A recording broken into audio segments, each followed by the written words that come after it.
Welcome traders, the Slingshot stop loss placement. Now, first of all, we know how to trade a slingshot, number one. Number two, there is another way to trade a slingshot and you can use it to your advantage when it comes to stop loss management. So for example, if you've got this particular banker block and you're expecting it to rally to the upside, it may trigger a slingshot entry. Obviously with a slingshot, we need to wait for confirmation, etc., to be on the safe side. And there has been occasions, well, many occasions actually, where you get triggered into the banker block and it takes you out, it hits a slingshot. So instead of thinking, okay, so should I enter at the banker block or should you use the slingshot? Well, the solution to that is to use a slingshot as a stop loss, right? Because this does happen sometimes. So what you do is you put your Fibonacci, and if the slingshot, if there's a bank level within the minus 15 or the 15 mark on the fib, instead of putting your stop loss 2 pips below the banker block, you put it 2 pips below the actual Fibonacci, right? And these are the coordinates. So minus 10 and is actually 1.15 for the top one and minus 0.15. Okay, so ignore this one. So there we go. This is just your typical slingshot stop loss placement, and it saved me many times. Now, if there is a bank level, for example, down here somewhere, or a slingshot scenario, ignore that. You don't want to put your stop loss 2 pips below that because you're going to completely sacrifice unnecessary risk reward. It's only within that minus 0.15 / plus 15 mark. Okay,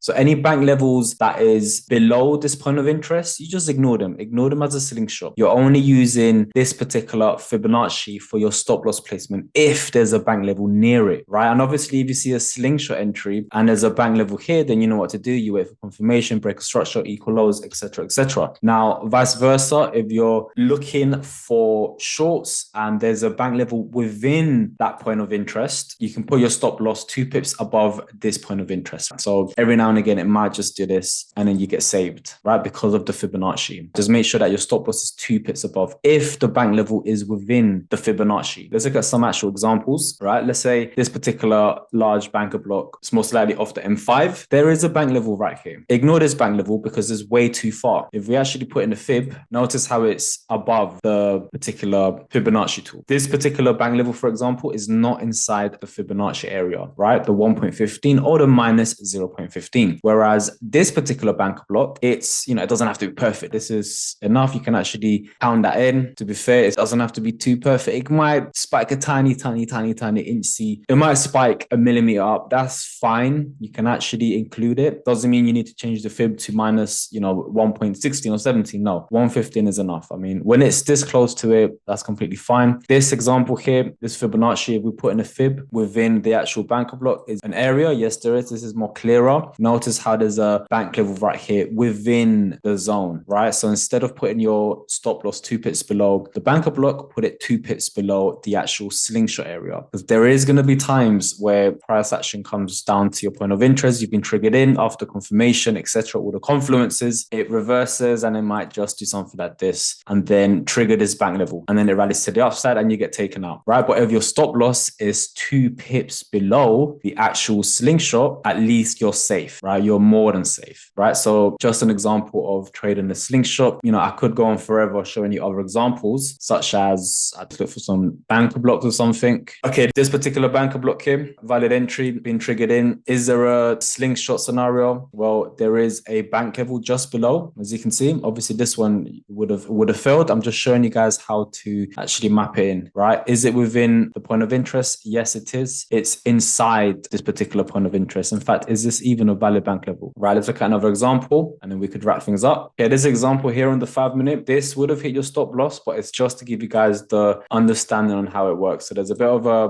banker block here, a pretty large one. We've got a slingshot, a bank level just above it. Is it within point of interest? It's bang on, so that's completely fine. So your stop loss should be 2 pips above or 1.5 pips, depending on what your backtest results say. Right, obviously, this trade wouldn't have paid out. In terms of, you should still be the last few sentences. The last thing that I said, and the same applies with the other time frames. If you've got a banker block here, for example, do we have a slingshot scenario? There is a bank level right there, as you can see. And obviously, if we dash in the Fibonacci from the high to the low, is it within the point of interest? No, it's not. So we don't include the slingshot. We ignore it. We just put our stop loss how it should be, which is just a couple of pips below. So just 2 pips below that point of interest. So just right there, it's fine. So you don't have to sacrifice your risk reward because the bank level is well outside of it. Okay. So it's pretty straightforward. Don't want to complicate stuff. It's just going to help you a lot of the times when there's a bank level right outside the banker block or the liquidity pool or the imbalance, whatever the point of interest is, it will save you multiple times because it saved me by implementing this new addition to the BLT. Yeah, from start to finish, apart from obviously where it hit the silence.